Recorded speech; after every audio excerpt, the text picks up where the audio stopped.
Baik Bapak Ibu sekalian, Bismillahirrahmanirrahim. Assalamualaikum warahmatullahi wabarakatuh. Alhamdulillahirabbil alamin. Allahumma shalli ala Muhammad wa ala ali Muhammad. Bapak Ibu sekalian, karena cuaca agak mendung, maka kita akan persingkat saja supaya tidak menyulitkan Bapak Ibu sekalian kembali ke tempat kerja masing-masing. Jadi kita singkat-singkat aja. Bapak Ibu sekalian, bulan Ramadan ya kemarin ya kalau nggak salah ya. Bulan Ramadan kita baru aja meluncurkan apa namanya kita punya nih? Laziz. Lembaga Amil Zakat Infak Sodaqah. Bapak Ibu sekalian, ada 3 kisah doang nih, 3 kisah. Selesai ini. Cuma ada 3 kisah doang. Kisah pertama, Rasulullah SAW waktu pertama kali datang ke Madinah. Rasulullah SAW pertama kali datang ke Madinah, beliau membeli sebidang tanah milik anak yatim. Dalam kisah diceritakan Rasulullah SAW membeli tanah anak yatim tersebut seharga 800 dinar. Kemudian tanah anak yatim yang telah dibeli oleh Rasulullah SAW itu diwakafkan oleh beliau, dan di atasnya didirikan masjid yang kemudian masjid itu sekarang disebut sebagai Masjid Nabawi. Peristiwa ini kalau kita belajar ilmu fikih menjadi kisah pertama yang ada di dalam kajian-kajian wakaf. Ini merupakan peristiwa pertama wakaf yang dilakukan oleh Rasulullah SAW, yang kemudian ditiru oleh para sahabat-sahabat yang lain. Jadi wakaf pertama di dalam sejarah Islam adalah wakaf ketika Rasulullah SAW membeli sebidang tanah milik anak yatim di kota Madinah dengan harga 800 dinar. Kemudian tanah tersebut diwakafkan oleh Rasulullah untuk kemudian didirikan masjid di atasnya. Wakaf jenis ini paling banyak di Indonesia. Tanah-tanah masjid hampir semuanya di Indonesia berdiri di atas tanah wakaf. Jenis kedua yang paling banyak di Indonesia, ada yang tahu wakaf apa? Kuburan. Orang Indonesia pokoknya kalau wakaf, kalau kagak masjid, kuburan. Kisah kedua,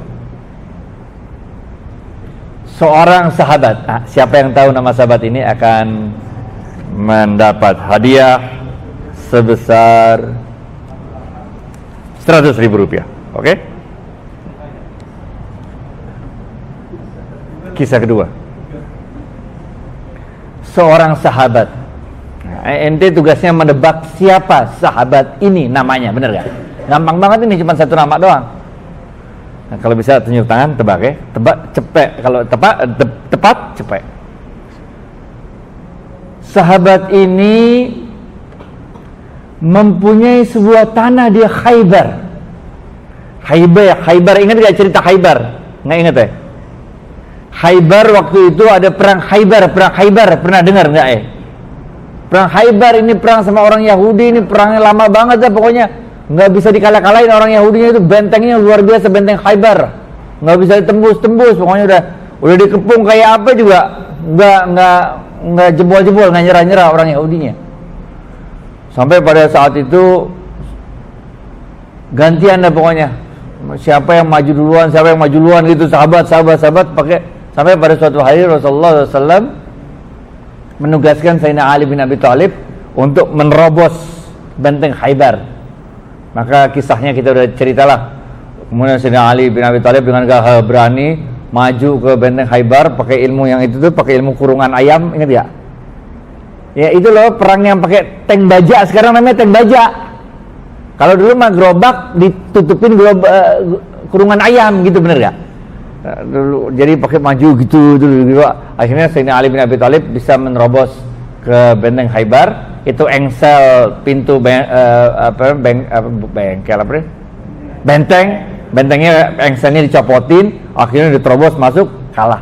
Nah, setelah kalahnya Khaybar, maka sahabat yang berikut ini yang menjadi pertanyaan kita ini mempunyai tanah yang luas di Khaybar, dan tanah itu menghasilkan buah-buahan yang sangat luar biasa. Sahabat ini mengatakan, ya Rasulullah, ini adalah tanah terbaik yang aku miliki, karena hasilnya sangat baik sekali, sangat produktif, dan buah-buahannya itu luar biasa, manisnya, enaknya gitu. Maka sahabat ini mendatangi Rasulullah SAW, ya Rasulullah SAW, ini adalah tanah terbaik yang aku miliki. Sebaiknya aku apakan tanah ini, ya Rasulullah? Maka Rasulullah SAW mengatakan pada sahabat itu, kalau engkau mau, ya fulan, kira-kira begitu, tahanlah pokoknya dan sedekahkan hasilnya. Jadi jangan tanah itu ente kasih, jangan tanah itu ente jual, jangan duitnya kasih, jangan. Tahanlah pokoknya. Jadi pohon-pohonnya masih situ terus masih. Dan sedekahkanlah hasilnya, buah-buahnya sedekahkan. Yang di dalam, kalau kita belajar ilmu fikih lagi, dalam bab wakaf, ini menjadi kisah kedua yang diceritakan dalam kitab-kitab menjadi dalil tentang wakaf. Pertanyaan, siapakah sahabat yang mewakafkan tanah Khaybar tersebut? Mestinya gocap tadi ya, bener ya? Kalau tahu gampang begini mah. Hah? Iya sih. Coba. Dia udah nunjuk tapi belum ngomong. Dia udah nunjuk langsung ngomong. Umar siapa ya? Umar bin Abdul Aziz sama Umar bin Khattab nih? Ya. Umar bin Khattab apa Umar bin Abdul Aziz? Umar bin Abdul Aziz. Setengah-setengah. Umar siapa? Umar bin Abdul Aziz. Yang bener lo. Enggak, yang barengan hidup sama Rasul siapa? Bener ya? Enggak. Umar bin Khattab. Udah. Umar bin Abdul Aziz belum lahir. Udah gue tanyain yang barengan hidup sama Rasul, Umar bin Khattab. Umar bin Abdul Aziz itu cicitnya Umar bin Khattab. Anaknya Umar bin Khattab nikah sama gadis yang itu, ingat gak gadis yang itu? Susu yang nyampurin susu dia kagak mau, bener gak? Nah, anaknya Umar bin Khattab kawin sama tuh gadis yang jujur itu, gadis jujur. Nah, gadis jujur ini ntar punya anak lagi Umar bin Aziz, kita apa bener ya? Rezeki ente. Kalau ente tadi jawabannya siapa sebetulnya? Umar bin Khattab, bener. Soal rezeki Allah yang tahu, bener ya? Sama kayak cerita itu yang orang sodako, bener gak? Yang dia sodako bener gak malam-malam gitu kan, udah pernah gue ceritain di sini kan? Yang malam-malam dia sedekahin, bener gak? Karena Rasul mengatakan kalau tangan kanan ngasih, tangan kiri jangan tahu, bener gak? Jadi dia supaya kagak ketahuan orang, malam-malam habis isya dibawa ada tuh duit sebondolan, bener gak? Sekarung, bener gak? Malam-malam dicari orang, tahu-tahu tengah jalan dia datang ibu-ibu nih, cewek dah, berdiri aja tengah jalan, mukanya agak-agak runyam gitu kan. Wah, ini kasihan. Dideketin tuh ibu-ibu, mengendap-endap gitu, didengerin. Itu ibu, tuh cewek lagi doa, wahai Allah, sungguh aku sedang menunggu-nunggu rezekimu, kok sampai sekarang belum datang-datang juga itu rezeki, kata nih ibu. Lah ini orang yang udah niat mau sedekah bawa duit sekarung, dengerin si cewek itu baca doa begitu, dia bilang, dia kagak salah lagi dah, bener gak? Lagi baca doa, lagi mau niat sedekah, udah dikasih sama dia dah sekarung. Pulang kagak ada yang tahu, men, cuman dia sama tuh cewek doa yang tahu. Tidur ke rumah, bismillahirrahmanirrahim, bismillahirrahmanirrahim, alhamdulillah. Emang enak banget kalau sedekah, tangan kanan ngasih, tangan kiri kagak tahu. Tahu-tahu besok pagi dia bangun, tahu-tahu gempar, udah rame orang di kota. Ada apa kata dia? Wah, belum tahu. Ada apa? Tadi malam pelacur dapat sedekah 1 karung emas. Oh, aneh salah kasih dong, kata, bener ya? Salah alamat. Biar kata salah alamat masih dapat juga, bener ya? Salah tebak masih dapat juga, supaya ya. Malam kedua dia coba lagi, bener gak? Wow, bawa lagi karung, 1 karung lagi dah. Malam kedua jangan cewek lagi dah, cewek ntar pelacur lagi, bener gak? Sehari dah. Lihat ada orang badannya agak lemes-lemes gitu, jalannya kagak tegap, cowok bener gak? Kurus-kurus bener gak? Salah satu ciri orang miskin nggak agak kurus, bener gak? Tapi orang kaya banyak yang kurus juga, bener gak? Orang miskin banyak gemuk juga. Ini sebenarnya nggak lah. Udah cocok nih, kasih lagi dah tuh cowok. Nih udah nggak mungkin dah, udah kasih aja dah. Pulang lagi dia ke rumah, senang lagi, bener gak? Wah ini nggak ada yang tahu lagi, bener gak? Besok paginya bangun, tersiar berita tadi malam ada seorang pencuri, seorang maling dapat sedekah 1 karung emas. Astagfirullahaladzim, salah alamat lagi men 2 kali, bener gak? Hari ketiga gitu lagi, dia hajar lagi dah, bawa lagi 1 karung emas. Sekarang target market gue ganti lagi dah, bener gak? Hari pertama cewek pelacur, hari kedua cowok maling, hari ketiga kita harus cari orang yang rajin ibadah. Cari sama dia ada orang lagi ibadah malam-malam men, sholat tahajud. Wah ini kagak salah lagi, bener gak? Sholat tahajud men, gak mungkin pelacur sholat tahajud, bener gak? Kecuali sobat tobat kali ya kita lah. Sholat tahajud men, pakai pelacur juga gak mungkin, maling gak mungkin, lagi sholat, bener gak? Udah dah, itu duit 1 karung dilempar aja dah, jatuh di sebelah orang yang lagi sholat. Pulang ke rumah, tenang dia nih, kali ini nih hari ketiga dah, kagak meleset lagi dah, bener dah sedekah gua, bener gak? Kagak salah alamat. Tahu-tahu besok pagi dia bangun, kota gempar lagi ketiga kalinya. Tersiar berita, tadi malam ada seorang ahli ibadah yang kaya raya dapat sedekah 1 karung emas. Astagfirullahaladzim. Ini orang yang dia langsung ngelapor sama Allah, ya Allah, ya kunaon ya, geus 3 hari sedekah kok salah alamat terus, benar gak? Maka Allah kemudian mengirim utusannya. Apa kata Ustaz Allah itu? Malaikat ini mengatakan, ya fulan, sungguh seluruh sedekahmu yang 3 hari itu telah diterima oleh Allah. Engkau tidak pernah tahu bahwa 1 karung emas yang engkau berikan pada pelacur itu telah membuka hatinya, mendapat hidayah, sehingga dia berhenti dari profesinya menjadi seorang pelacur. Karena engkau tidak pernah tahu bahwa sedekah yang engkau berikan pada maling itu telah membuka hatinya, mendapat hidayah, sehingga dia berhenti dari profesinya menjadi seorang maling. Dan karena engkau tidak pernah tahu bahwa sedekah yang engkau berikan pada ahli ibadah tadi itu, yang kaya raya itu, telah membuka hatinya, sehingga orang ahli ibadah kaya raya itu sekarang menjadi orang ahli ibadah yang kaya raya dan sangat dermawan. Yang penting niat baik, lakuin yang baik, lebihnya serahin Tuhan dah, bener gak? Kita mikir diri juga susah, bener gak? Nggak nyampe ilmu kita, bener gak?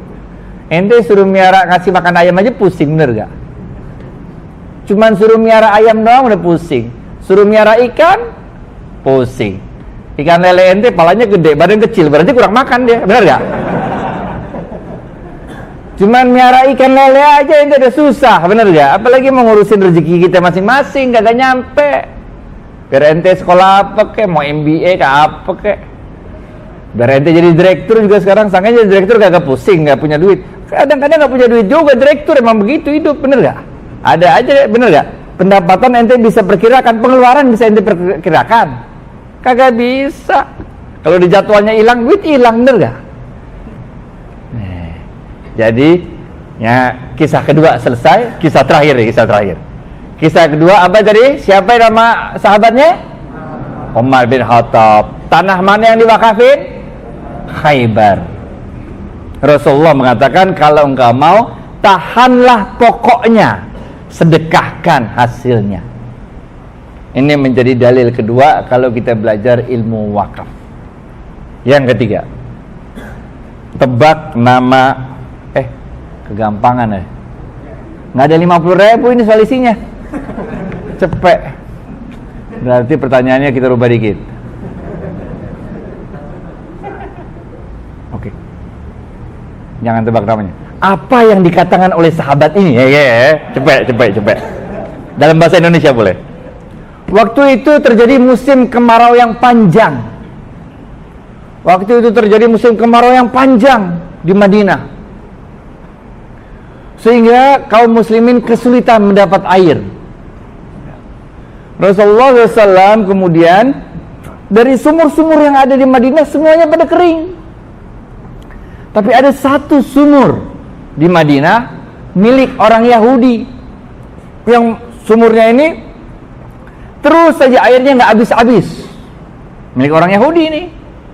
Dan orang Yahudi ini otaknya bisnis banget. Pada saat kering yang panjang itu, orang muslimin nggak dapat air, kalau mau beli dari si orang Yahudi ini, dia kasih harganya mahal.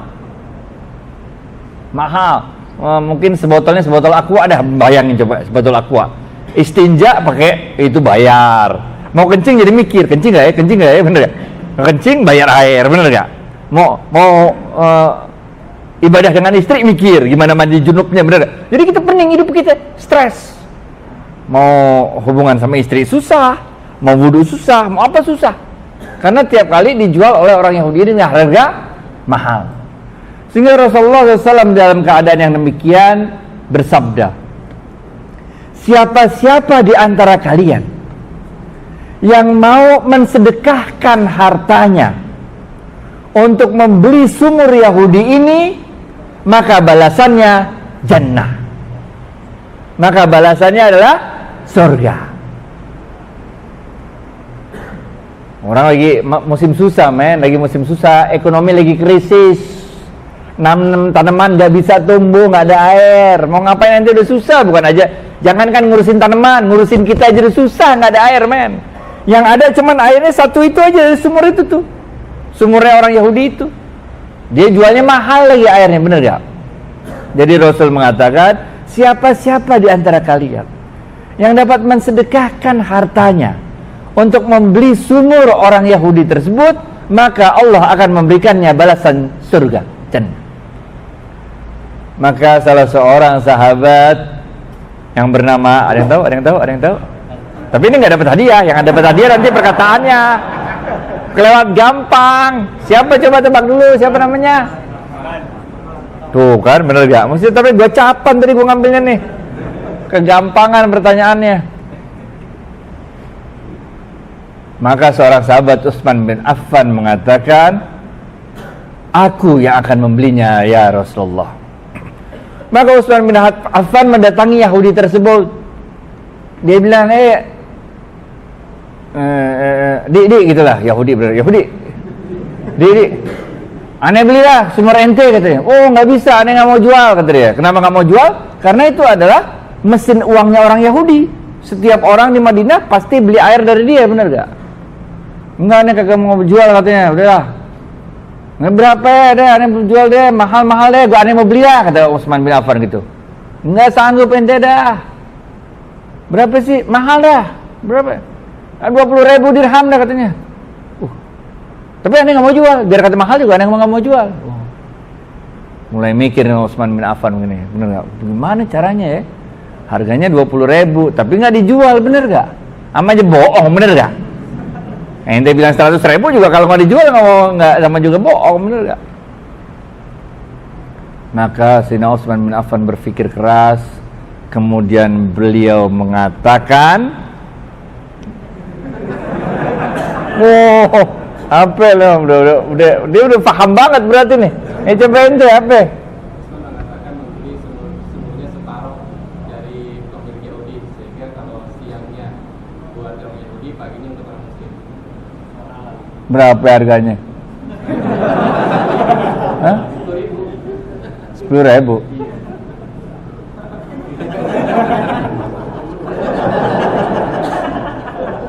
Untuk lulus nggak usah cepet pak, 60 juga udah lulus waktu di SD. Sayyidina Utsman bin Affan mengatakan, bagaimana kalau aku beli sumurmu, berselang hari tetap sumurmu. Hari ini engkau yang berhak atas sumur tersebut, besok aku yang berhak atas sumur tersebut. Dan untuk itu aku akan bayar 12.000 dirham. Ngerti gak? 20.000 berselang hari 10.000, bener gak? Bagi dua, bener gak? Dilebihin sama Sayyidina Utsman. Bukan 10.000, 12.000. 12.000 men, ente sumur tetap milik ente, cuman makainya gantian, sehari gue sehari ente, bener gak? Tuh ya Yahudi mikir-mikir juga, boleh juga ini, bener gak?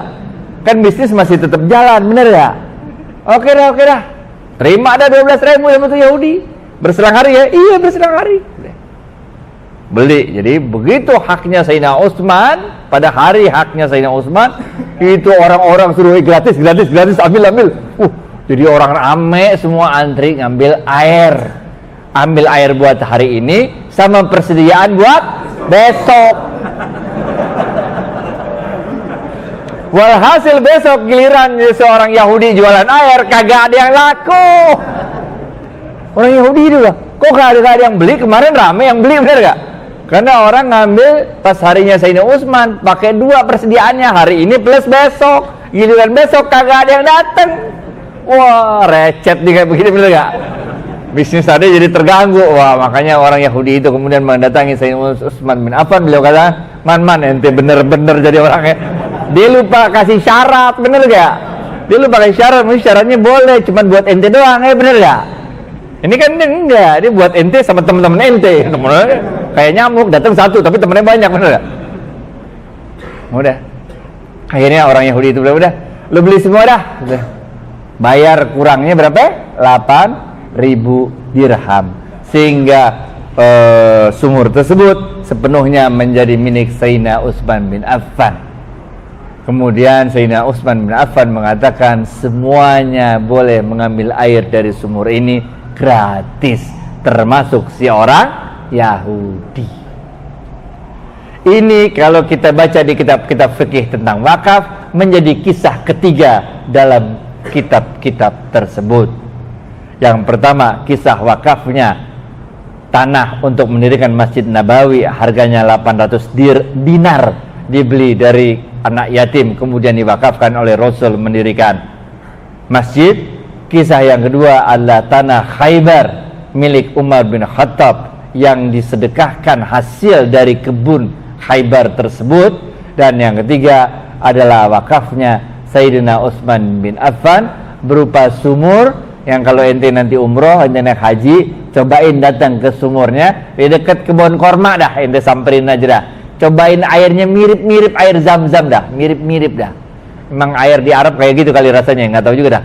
Tapi ini mirip-mirip air Zam-Zam dah, walaupun bukan air Zam-Zam pastinya, benar gak? Jadi Bapak dan Ibu sekalian Allah, itulah 3 kisah yang kita sering temui di dalam kisah-kisah mengenai wakaf. Sehingga Bapak Ibu sekalian, inilah saatnya bagi kita untuk mewakafkan apapun yang kita miliki. Wakaf itu nggak mesti ente wakafin mobil, nggak perlu ente wakafin motor aja ente masih nyicil, bener gak? Mau wakafin nggak boleh, belum lunas sih wakafin. Nggak, wakaf itu bukan ente punya tanah gede, bukan punya rumah, nggak usah. Wakaf sekecil apapun akan diterima oleh Allah. Kalau yang kecil aja ente gak bisa wakaf, apalagi yang gede, bener gak? Oleh karena itu mulai sekarang salurkanlah zakat, infak, sedekah dan wakaf kita ke lazis yang ada di Masjid Jenderal Sudirman ini. Berapapun kecilnya wakaf kita itu, it counts. Bentar lagi kita masuk bulan Lebaran Haji, kita akan potong kambing, potong sapi. Dari sekarang siapin duitnya, jangan ada alasan ntar pas giliran mau korban ente bilang, ya Allah, sungguh Engkau Maha tahu betapa inginnya aku berkorban, tapi ya Allah, sungguh Engkaulah yang mengatur rezeki, aku nggak punya rezeki, jadi aku nggak bisa korban. Jangan kayak begitu modelnya ya, jangan kayak begitu. Rezeki udah dikasih sama Allah, udah cukup, cuman ente pakai buat yang lain-lain, bener ya? Dari sekarang masih ada waktu, itu sisihin duit buat siap-siap untuk korban. Targetin tahun ini ente korban. Yang tahun lalu ada yang korban kambing. Tahun ini ente targetin sapi, ya. Sapi beli yang gede dah, yang kira-kira 60 jutaan, bener ya? Masuk akal, kalau nggak masuk akal, terserah ente. Kalau tebak-tebakan sekarang yuk, coba ya, mau ngetes gak? Pasang niat ya, ente mau korban sapi 60 juta. Walaupun ente sekarang nggak punya duit, cuman punya duit 100.000, oke? Tebak-tebakan yuk, tebak-tebakan ya. Azam yang kuat di dalam hati ya. Bilang, ya Allah, kasih kesempatan kepada aku untuk berkorban sapi yang harganya 60 juta. Yang terbaik, mungkin inilah korban terbaikku sepanjang umur hidupku. The best korban, the best sapi. Yang untuk ngontrak rumah juga duitnya bisa ngontrak rumah setahun, kira-kira gitu. Tapi terimalah ini sebagai sebaik-baiknya pengorbanan yang akan aku berikan. Baca doa gitu tiap hari habis sholat 5 waktu. Kita lihat kejadian apa kagak, bener gak? Kalau ente doanya benar-benar ikhlas, insya Allah kejadian, men. Kapan lagi ente ngeliat sapi yang lebih gede dari ente dipotong, bener gak? 1 ton, men. 60 juta tuh sapinya 1 ton. Ente paling 68 kilo, beratnya bener gak? 80 kilo beratnya gak? Sapi 1 ton, men. Ente korbankan seharga nilai kontrak rumah setahun, men. Ente kontrak rumah ini mana nih? Bagian mana? Bojong apa mana nih? Believe it or not, tiap habis sholat 5 waktu, ente doa dari hati yang paling dalam. Wahai Allah, berikankan kesempatan kepadaku untuk memberikan sebaik-baik korban. Insya Allah kejadian. Billahi taufiq wal hidayah. Assalamualaikum warahmatullahi wabarakatuh.